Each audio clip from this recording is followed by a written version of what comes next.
Yo les gens, j'espère que vous allez bien, je vous retrouve aujourd'hui pour une nouvelle vidéo sur Forza Horizon 5, une vidéo dans laquelle on va partir pour un épisode du Top Gear Equinox avec la Bugatti Divo. Je vous ai demandé sur mon Twitter, d'ailleurs n'hésitez pas à venir me rejoindre sur Twitter, vous trouverez le lien en dessous de cette vidéo, en description et en top commentaire. Je vous ai demandé si une semaine spéciale française vous intéressait en vidéo, puisque cette semaine on a la Renault R8 Gordini qui arrive en DLC sur Forza Horizon 5. Elle arrivera ce jeudi, donc le 25 novembre si je dis pas de bêtises. Et je me suis dit que du coup, voilà, faire une petite semaine spéciale française, ça pouvait vous intéresser. Je vous ai demandé sur Twitter et vous avez dit carrément oui. Du coup, on va mixer un peu cette semaine les Top Gear Equinox avec, on va dire, des Bugatti, parce que je crois que c'est une des seules marques d'hypercar et de supercar qu'on a au niveau des françaises sur Forza Horizon 5. Et on va mixer ça avec des tests d'amélioration sur des classiques français, 205, Mégane RS, ce genre de choses, histoire de varier un petit peu et de pas faire que les Top Gear Equinox. Mais j'avais quand même envie de commencer plutôt bien la semaine et de tester une voiture énervée, la Bugatti Divo. Alors pourquoi la Divo ? Pareil, je vous ai fait un petit sondage sur Twitter, je vous ai demandé si vous préfériez la Divo, la Chiron ou la Veyron. Et vous avez répondu plutôt Divo, voilà, même si les votes étaient assez serrés. Du coup, elle m'a coûté un bras. Je rappelle que effectivement, pour ceux qui étaient sur le live hier soir, j'ai arrêté le live, j'avais 3 000 crédits. La Divo m'a coûté 3 millions, donc il me reste 3 000 crédits. Donc ça va être un peu short les fins de mois sur Forza Horizon 5, il va falloir un petit peu refarmer.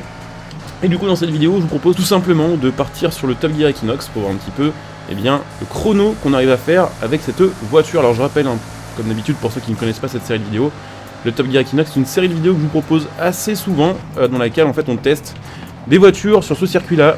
On teste des hypercars, des supercars, des voitures on va dire particulièrement rapides. Et on fait un test d'origine et un test avec des améliorations. Et en fait j'enregistre tous les chronos sur un petit fichier Excel qu'on fait. Et au fur et à mesure ça nous fera un top 10 des meilleures voitures de série du jeu, parce qu'il y en a qui aiment bien rouler de série. Aussi des meilleures voitures sans swap, et puis ça nous fait également un top 10 des meilleures voitures tout court du jeu, les plus rapides, celles qui ont fait tout simplement les meilleurs chronos sur ce circuit.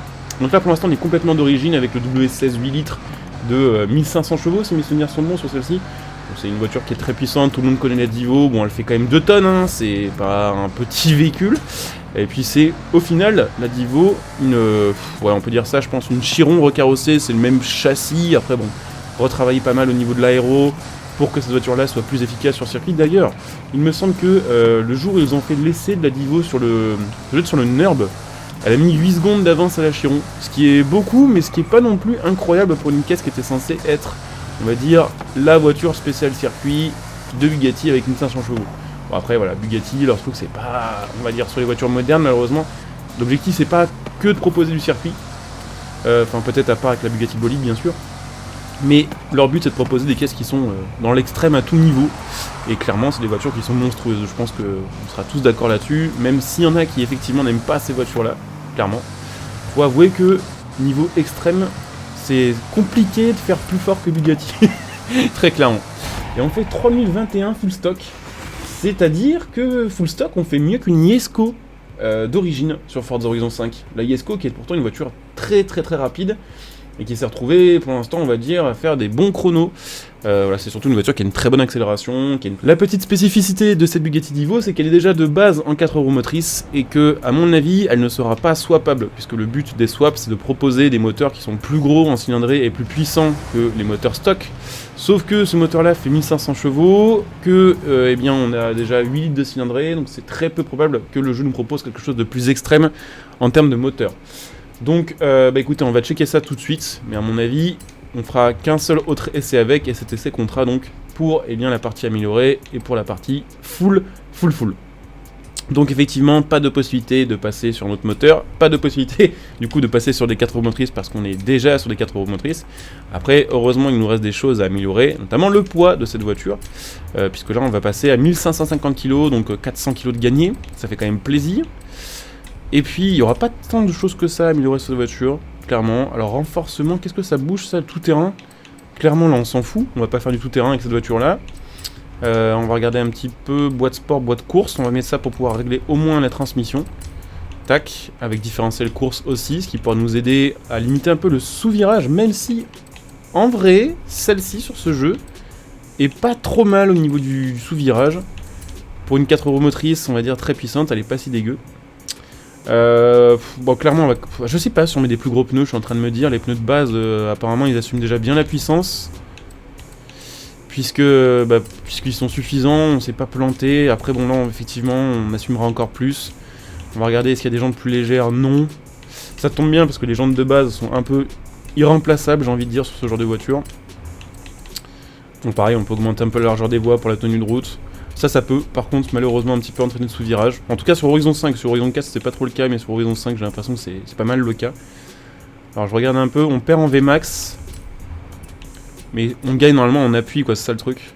Mais vu que les stats, en fait, c'est ça le problème des voitures comme ça, c'est que, en fait, vous avez vos stats qui sont à 10, et vous pouvez pas aller au-dessus de 10. Du coup, même s'il y a des choses qui, sur le jeu, améliorent quand même votre performance, votre tenue de route, par exemple, ou autre, bah, clairement, ça s'affichera pas, puisque la tenue de route va rester figée à 10. Alors que je suis sûr que le kit Forza va nous permettre de faire des trucs assez stylés.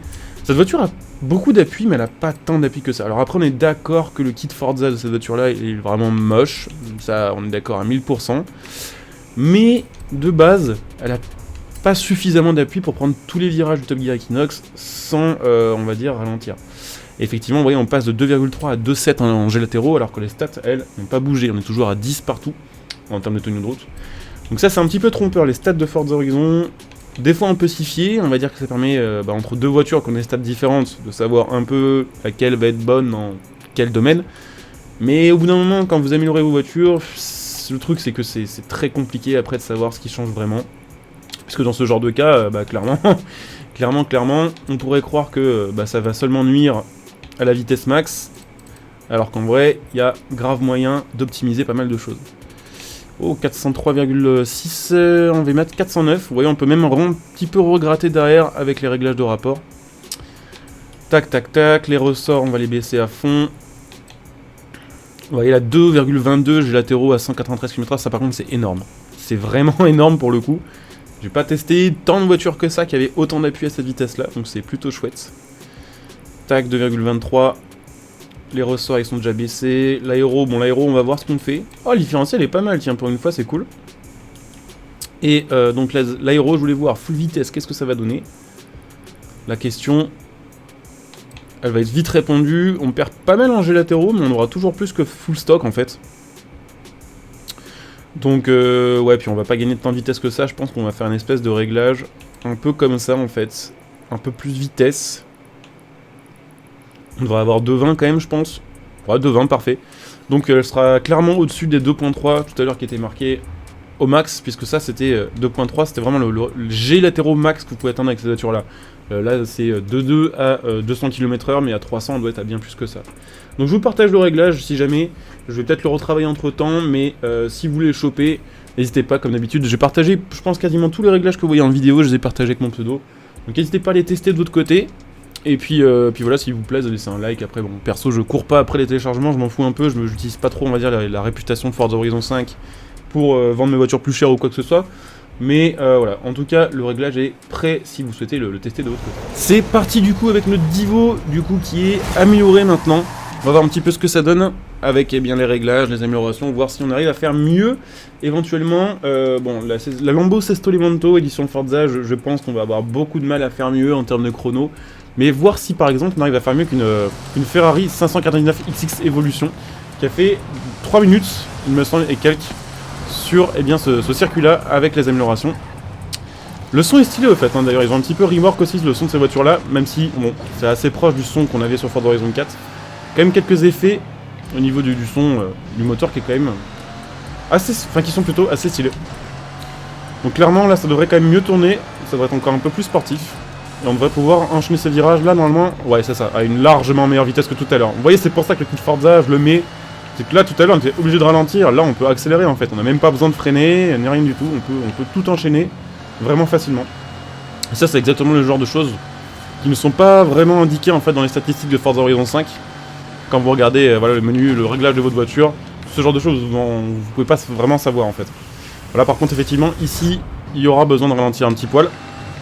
Bah, souvent ce virage là il est assez traître, parce qu'avec les buissons on voit pas bien où il est, et quand vous arrivez à 330 km/h, vous déboulez comme ça, des fois c'est un peu la mauvaise surprise. Bah, même ici on arrive à 20-25 km/h de plus grâce à ça, donc clairement on devrait faire un bien meilleur chrono que full stock. On devrait faire, même d'ailleurs je pense faire un bon chrono en fait. Au-delà de faire juste un meilleur chrono, ce qui est normal, on devrait faire un bon chrono. Bon là j'ai pas forcément super bien géré mon virage, mais bon, ça va, il y a pire. Je vais baisser un peu le son d'ailleurs, il est quand même assez fort au niveau du volume le moteur de la Divo. Bon, par contre niveau pointe, est-ce qu'on va choper un 400 à votre avis? Je pense pas, hein. Je pense que c'est un poil court. Là par contre pour le coup c'est vrai que avoir de l'appui comme ça nuit un peu à l'accélération. Mais on va faire pas loin de 400, hein, 395. Est-ce que le 400 va passer? Ouais, non, le 400 ça va être trop chaud. Pour le freinage ici.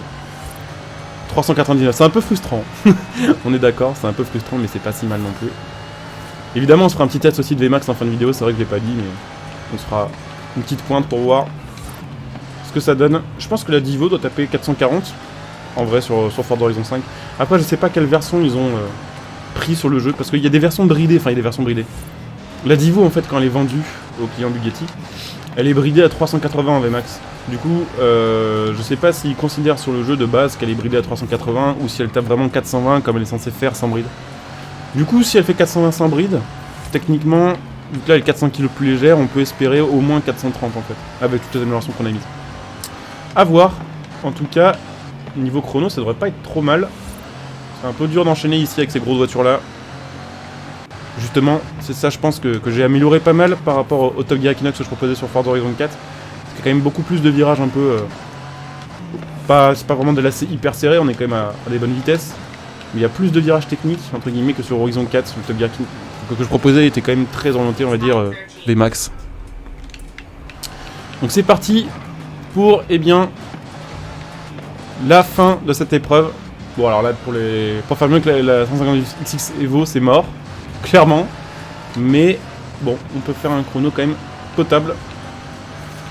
3009, on est pour l'instant 1 seconde de mieux qu'une Aventador SV full améliorée. Et on est juste 7 dixièmes bien, derrière une Koenigsegg Jesko qui était full, on va dire, full avec les 4 roues motrices et tout ce qui va avec. Donc c'est pas si mal en vrai, on est à peine derrière une Jesko, ce qui semble assez logique au final, puisque la Jesko est, on va dire, la réponse, la surenchère de Koenigsegg à la Divo. Donc ouais, on est quand même sur une voiture très rapide, qui va rester, je pense, un bon moment dans le top 10 du Top Gear Equinox, que ce soit, on va dire, de série ou avec amélioration. Ce que je vous propose avant de terminer cette vidéo, c'est tout de même de faire un test de vitesse max, voir un petit peu ce que ça peut donner. Donc c'est parti, on va voir un petit peu la VMAX de nos Bugatti Divo, en sachant que du coup, évidemment, j'ai enlevé le kit Forza, parce que, eh bien, il misait quand même un petit peu la VMAX, même si, bon, ça allait, en vrai, on perdait genre 3-4 km/h. Si le but, là, c'est de faire de la VMAX, ben, dans ces cas-là, il vaut mieux l'enlever quand même. Donc je pense qu'on devrait choper 420, pas beaucoup plus que ça. La 7ème là-dessus, cette voiture-là, je pense qu'elle va être un peu longue.